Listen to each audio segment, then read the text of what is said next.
Good afternoon from New York.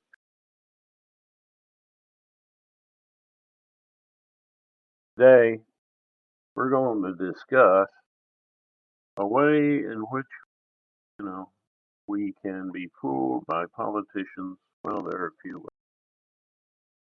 And a way intermind communication can help. Um, Intermind communication consists of six different exercises or processes that you can do within your imagination and with the help of your imagination. Let's do it out loud and verbal part. But there's a, there's some so it's about objectivity and our sense of trust. Um, that sense of trust can be fooled, and objectivity helps out. So your emotional self. Um, that's what says, "Oh, I'll trust my gut." You know, I have this feeling. Well, the feeling doesn't necessarily mean that you have a truth going on there. It's just experiences in the past bubbling up and assumptions, perhaps old assumptions, perhaps wrong assumptions that are coming to fruition. Um, your objective self, your inner counselor, might know a little better and has the capacity to not only have faith in us that seems to prove it, also to have doubt all the time that can be looked at and considered. So that that is one way the politicians fool you, is that they're going to get you to be very emotional and hit you with some triggers. And when you're really angry and you're really afraid, it's hard to be rational. That's one thing in a big crowd. What spreads like a virus in a crowd is an shared emotional reaction. It's not exactly the thing that you want to rely upon. They say the IQ drops in a crowd. So you just, that's why, because emotions are catching. You know, one person's afraid. One baby cries, they all cry. You know, and so if they can get you afraid and angry, then they're cutting off that inner counselor and getting you to make assumptions like this happened and then that happened. So the first thing had to cause the second. Well, a lot of cases, that might be true, but it isn't necessarily. If I get hit by a car tomorrow and I survive, and at the point where I survive, it's not dead. Somebody opens their new cell phone and turns it on uh, in Taiwan, on the other side of the world, wherever you.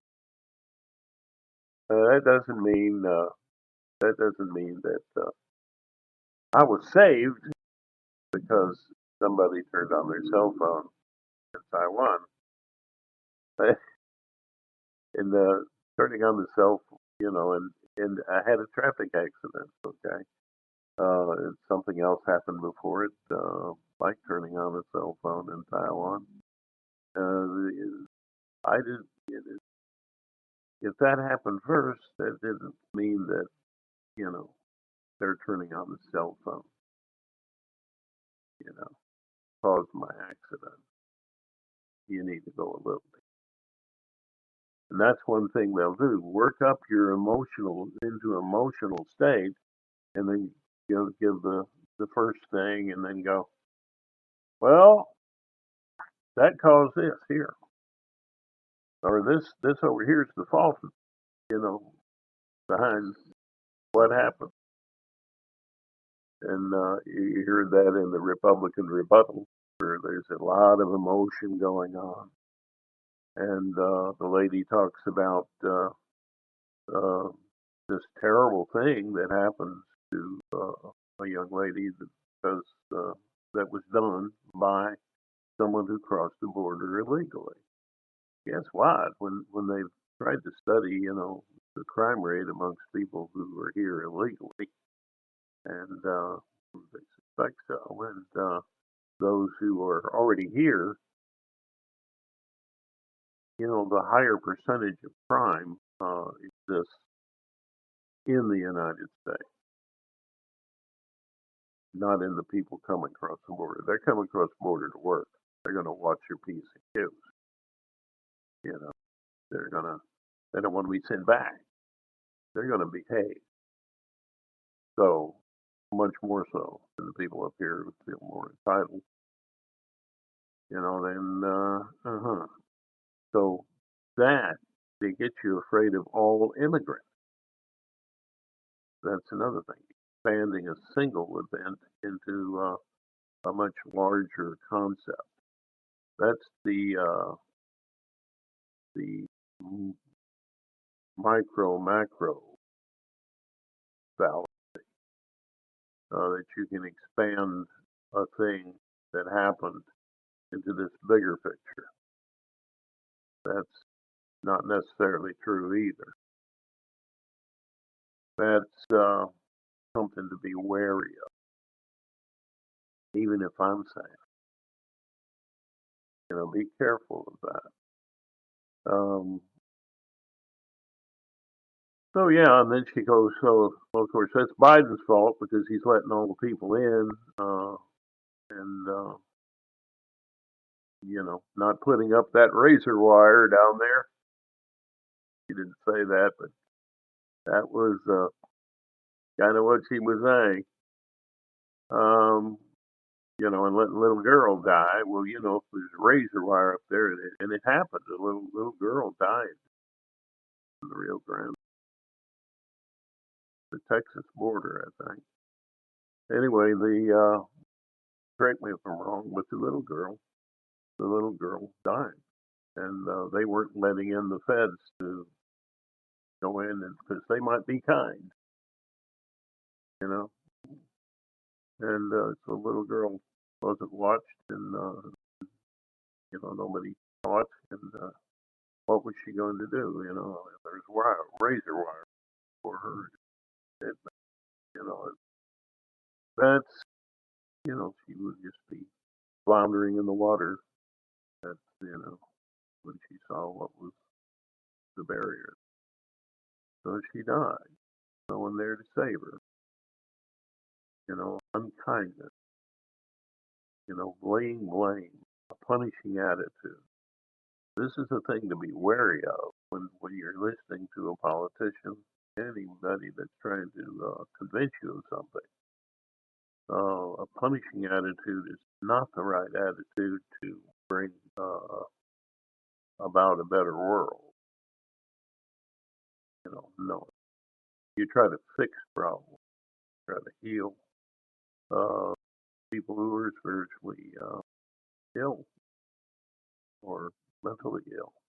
You try to help, and you go about it in a rational kind of a way if you can, um, and in an educated way. So There's the other thing. If you're not listening to both sides of an argument, then how do you know one side or the other is correct? Real debate would be you don't even see that in politics, probably anywhere else. Um, it's about an issue. Are we about the issues or are we about the person? You know, that's kind of crazy. You know, that's the feelings taking over everything else. I'd have a coffee with that one, so that's the one I'm going to vote for. You know what I mean? Yeah, right. Well, that isn't the point. What are they bringing to the table? What is it they plan to do? Is it a good idea? So, in a real debate, people are after the truth, not about who can tell the best joke. And you argue from one side, you argue from the other, you take the same teams and you switch them and have them try to compete and argue for the opposing side. Then you let the audience decide, hey, which arguments were the best, and of course, when it's stone cold crazy, then that doesn't work too well. If one side believes the world is flat and just refuses to listen to authorities that could inform them easily that it's not true, um, well, that's another way that you can be fooled by not listening to authoritative sources, you know, and mistrust of humanity. And people are going to study years and years to to be your doctor, but no, I'm going to go to the faith healer down the street. That's a lack of faith in humanity, isn't it? As someone who wants to help people and studies, long and hard, put my bets on them, and that's another way that you can be fooled is not recognizing authoritative, educated sources, and that's a very serious problem. So even somebody as dumb as me, I can understand, that someone studied physics, for years and years. They probably have better guesses than I do about what's going on.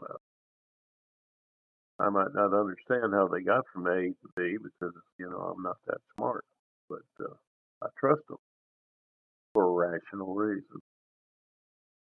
So, that's another way you can avoid politicians fooling you. But do watch, you know, them stirring up blame and then falsely blaming the other party, the other person, you know, when they didn't do it. And also, there's this thing called a false equivalent. Uh, you know, where you're looking at uh, something that is decidedly bad and a bad idea, and another that's decidedly good, and you try to dress up the bad sounding thing in positive affirmations and things like that. And well, it's the same. It's the same. Both are the same. And no, they're not. One is more likely to be true. One is more effective or helpful, and the other. And in most cases, unless you're talking about something that's very individual for that particular individual, still, yeah, don't make false equivalent statements. You know, so that this lady who gives the Republican response, she says, "Oh, and that's Biden's fault because he let the people in." Oh, that was the federal laws as they exist, and he doesn't like being a dictator. So, he tries to follow along and not interfere as much as, in a way that would be stepping out of the bounds of his executive position. Um, that doesn't mean he doesn't do it. Executive actions are important, but he tries to keep it to a minimum and try to bring everybody on board. And when it came to the border, he got everybody on. And then, well, in the Senate, were seemingly saner people, got them to agree. They had a great border a bill that would take care of the problem. So there's you get the full information, then you don't agree with that lady who gave a rebuttal. Uh, you know, because why? The party she's arguing for, you know, the Congress she's arguing for in her party, um, they and they who are following Trump decided, no, no, no, we're not going to vote for this bipartisan positive thing because of why? Because Trump said that he wants to get elected and he wants to be able to cast blame of that bad situation on Biden so that he can win. Now, what when if somebody's cheating and you're playing checkers, you can see where they moved when you were looking away. They moved that checker if you're paying much attention at all. So he's cheating again. Of course, he's been convicted of doing that sort of thing. Cheating. Uh, lying about what he owned, and reverse lies. When it helped him, I'm poor. When it didn't help, when it helped him to embellish what he owned, I'm rich. It's a fact. Of course, he'd never say he's poor, but he would devalue what he or inflate what he owns at will. That's a con art. And as far as that poor lady being abused, that's not justified. And that's not even the fault of letting people across the border. But as I just said, they have fewer people doing crimes than we have here, percentage. And do a little study, look it up, and no, that isn't.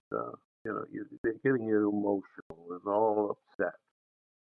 And of course, and the other thing is you agree that this is an upsetting thing and a terrible thing that happened, and so that's kind of they're getting you to do the old sales trick. You're agreeing with that, and so then you're more apt to agree with the next thing that the person said. That's an old sales trick, you know. Well, you really could buy this lesser product, and could, but there's something else here, that you need to consider, and so this bigger, uh, more sturdy product over here that's really a little bit better, and it's only $10 more, and hmm, you said yes. You kind of said yes the first time, so you're going to say yes the second. It gets on a roll, and when people are really good at it, they take these little steps along the way. Yes, yes, yes, yes, yes, yes. And so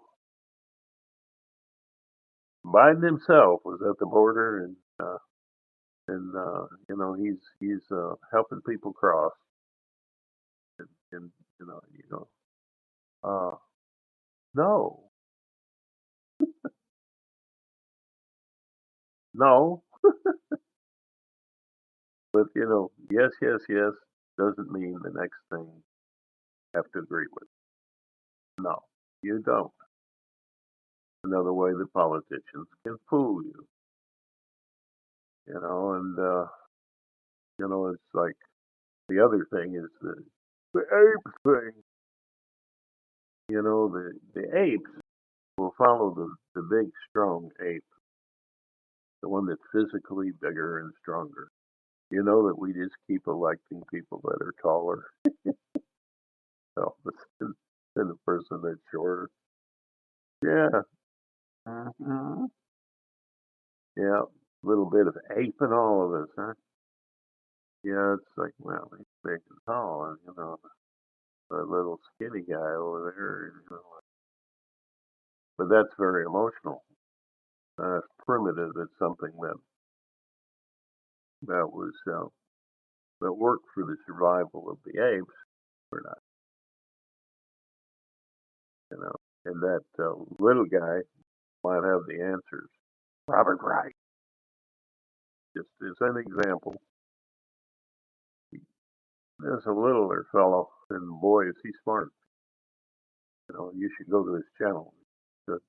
And to see Brando, you got to go to that channel. You got to listen to that. He nails it. Um, really good, really good. Two good, really good channels. And Star Talk is really great if you want to expand your mind, think more scientifically about a number of subjects. And I would say go there too. Um, but getting right back to politicians fooling you, well, what can you do in terms of the practice of inner mind education? Well, one of the practices is to picture yourself about 6 years old and your more emotional self. And then picture yourself as the most adult, objective person that thinks. That will help you divide your feelings thinking, and that will go a long way to helping analyze situations and learning more objective truths that can protect you from being fooled and and keep you from being putting a hold on emotional decisions. Don't make your decisions when you're emotional. I don't know how many times people tell us that we do it anyway. But no, but when you vote, your vote's very important. So don't do that. Think and don't assume that your gut best guide. So at the end of my videos, I always like to say namaste. And the reason I like to say that is because it's an honoring of the love flow, the non-punishing, trying to help and uh, and properly defending uh, portion of ourselves uh, that is one with this marvelous, incredible universe. We're all products, therefore, kind of at one with it, and we are one human family. We are together. We are one in a sense, and so that part of us that knows this and experiences this should be honored. And Namaste is a way of honoring that potential of love flow in each of us. And it comes from the love flow to the love flow. And that's the greeting, Namaste. So at the end of my videos, I also like because I'm a big ham, or I wouldn't be doing this. But it's a blessing. It's an old Irish blessing, I really love, and I'd like to give it to you. May the road rise to meet you. May the wind be always at your back. May the sun shine warm upon your face.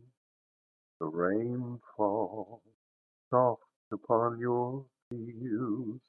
And until we meet again, may God hold you in the palm of his hand. Yeah. So,